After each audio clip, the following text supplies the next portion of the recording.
Give us your big picture framework, your framework by which you kind of understand the geopolitical world and the way that you see things, because I think it always helps to frame it. If not, you end up straight down the rabbit hole. People don't understand how it all fits together. Of course. So two big things, deglobalization and depopulation. First, deglobalization.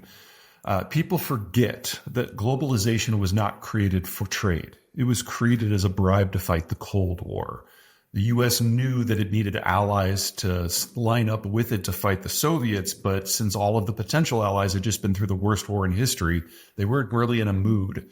So the U.S. used its Navy to patrol the global oceans to create a safety structure so that anyone could go trade with anyone else without needing a military escort. And that generated the NATO alliance and the alliance with Taiwan, Korea, and Japan. And as a side effect, created the international trade system we know today. But ever since the Cold War ended, the U.S. has lost interest in maintaining that system with ever more ferocity. And we've now had 8 elections in a row where we've gone with the more economically nationalist candidate, and that includes the transition from Trump to Biden. So even if the system could be sustained, we don't have an interest in sustaining it anymore. And then the second piece is it can't be sustained because of depopulation. When industrialization happened, when globalization happened, people started taking manufacturing and services jobs, which meant they moved from the farm and into the cities. Well, on the farm, kids are free labor. You have as many as you can. But in the cities, kids are an expense. And you fast forward 75 years and we have fewer and fewer and fewer and fewer of them. It's not that we're running out of children. In most advanced countries, that happened 40 years ago. We're now going through a 10-year period where a lot of the advanced world is going to run out of working-aged adults. And we are going to have to come up with a new theoretical model to manage our economic systems that is not based on the consumption of youth or the production of mature workers or even having investment capital. And so there is no structure that is globalized that can survive that. And it's just a question of what parts break first and how fast. Okay, let's address deglobalization first. So the process by which we deglobalize leaves power vacuums, I'm guessing. Certainly. How is this process of deglobalization working? Where are we and where is it going?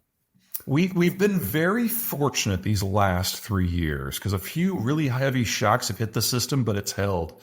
I'd say the two that are most noteworthy are the Ukraine war, which has the Russians from time to time even attacking civilian shipping and limiting Ukraine's ability to access the market. And then the Houthis doing what they're doing down in the Red Sea. In the case of the Russians are among the countries that are most dependent on the globalized structure. And the fact that we now have the U.S. Navy actively patrolling places like the Red Sea to protect Russian, Chinese shipping and nobody else's, that's hilarious. And we can't possibly last too much longer. And as soon as we get the United States admitting, or maybe even assisting, that the system is breaking down, we'll probably have a bit of a free-for-all in the transport system, which, among other things, wrecks agriculture and manufacturing and energy.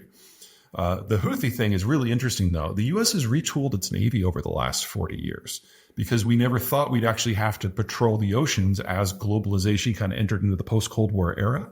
And so if you wanted global security on the seas for civilian shipping today, you'd need about 800 destroyers.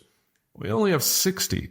The rest of the world combined only has about 60. So there's no longer even a theoretical possibility that we can maintain the cover on all of this. And the U.S. Navy has been stretched to the breaking point just to patrol the Red Sea, just to stop missile attacks for what is arguably the world's least competent terror group. Can you imagine if an actual country got involved? Hey, thanks for sticking around to the end. Look, if you enjoyed it, hit the subscribe button and check out the video here on the right-hand side. I'm sure you'll enjoy that one as well. And if you're ready for more, go to realvision.com/join. I'll see you there.